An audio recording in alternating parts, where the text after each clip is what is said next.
Welcome back to Sunday AM. Now, this week, thousands of people were puzzled as they received calls purporting to be from such far-flung places, Liberia, Chad and the little-known Indian Ocean islands of Comoros. It was, of course, the latest phone scam known as Wanjiri, the Wanjiri fraud. Exactly. So what should you do if you're contacted by the crooks, and how do you avoid these scams in general? With us to help, as always, is consumer expert Siobhan Maguire. Good morning, Siobhan. Morning. I had Comoros Islands this week. Liberia is another one. Yeah. It's very bizarre, and your temptation is, of course, straight away to ring back, and that's the scam. So what is the scam? Tell us. You've had it too. Yeah, I have. It first started for me a month ago on a Saturday afternoon with a missed call 00216 that turned out to be Tunisia. Yes. I've had the Comoros during the week, which is 231. 269 Liberia. I've had no frauds just I've calling. had them this week. In fact, I was going to call up a few of the numbers and read them out because I've had them from everywhere. Yeah. So what is the Wanjiri scam? What's it about? So Wanjiri's been around for as long as we've all been using mobiles, essentially. It originates in Japan. It means two words, one ring, which essentially relates to the fact that you will get one ring from a very odd-looking number. And then they rely on on your compulsion or your curiosity to ring go, back. Who the hell was that? I better phone back and find out. You phone back, you're unwittingly calling a premium number. It can cost anything from €3 up to like a tenner a minute, and you're duped. Oh, so you ring back and then potentially they're speaking in a different language, so you wait on the line to find out who it is. Yeah. And then after that, you potentially will get talking to somebody, and they may hang up on you. But at that point, the damage is done. You could have spent up to 40, 50 quid on it.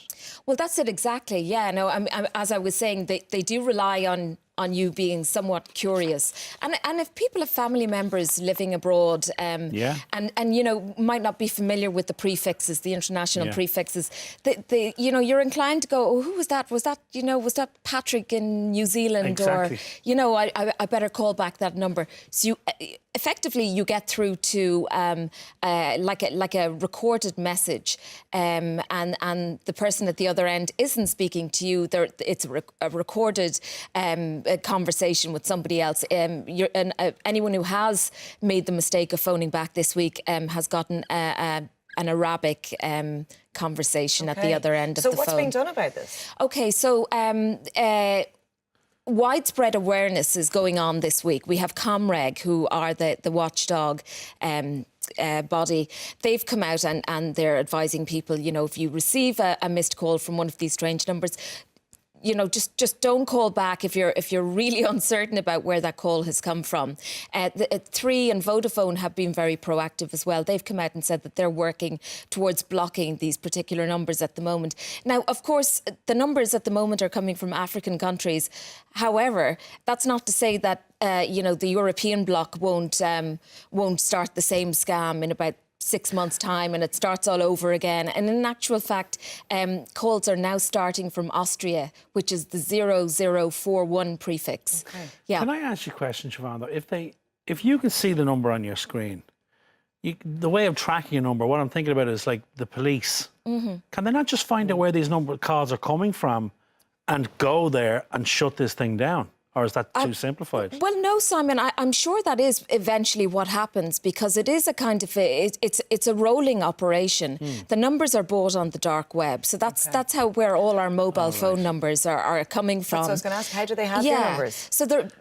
So they're accessible if you know how to make your way around the dark web, which most of us don't know. Who are they buying the numbers from? Well, that's a very good question. We really don't know, Simon. I mean, are they hacking the mobile providers and getting lists of numbers? Or all we know is that there are phone numbers available on the dark web of Irish mobile phones. In actual fact, New Zealand has been targeted at the same time as Ireland. Oh, really? Yeah. So they're having the same problem at the moment. Here's an interesting one. There's a recent survey compiled for Fraud Awareness Week, and it says that almost two-thirds of Irish adults every year are targeted with scams. It's not just phone now, it's email, phone, other methods as well. That's a frightening number. It really is. It's huge. 61% were targeted by email scams, and off those numbers, the way to get to them was through the phone. So they were getting these bogus calls that would then lead them into going into their email and providing personal bank details or PIN numbers. And, you know, you might say, well, surely you use a bit of common sense and you won't fall for this kind of thing. Wandjiri cost $1.8 billion worldwide last year. That's how much these scammers got from people. And $0.35 million came from Western Europe. Really? 20% of us will return the calls. And that's what they're banking on. They know Exactly. they're not going to get 100%. Exactly, yeah. What advice do you have for us? So if you see a dodgy number that you don't recognise, do not call back. If it's really important, they will call you back.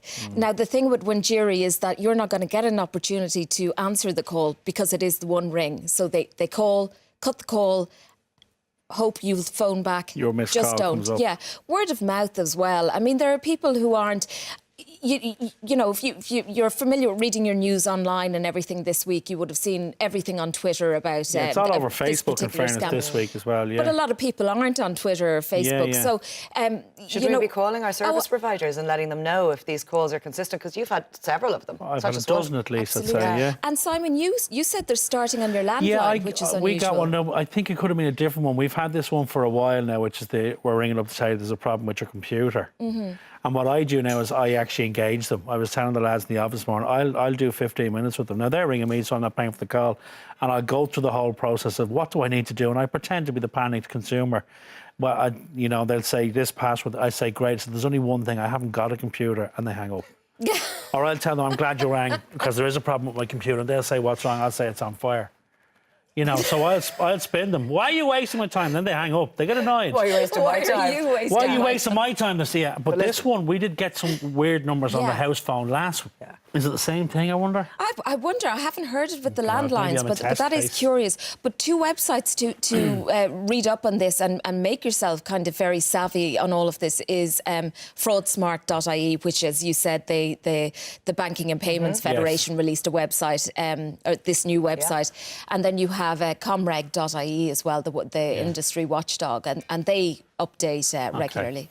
Brilliant, Siobhan. Thanks so much for coming in and letting us know what Thank to you, look out Siobhan. for. Right, still to come, 80s pop greats hue and cry. Tell us about being back on the road. So I'm a excited. little giddy. We're also going to get to finish off this lamb tagine for lunch, and we've got more going out looks in fashion. So see you soon. Out or out? Out. Out.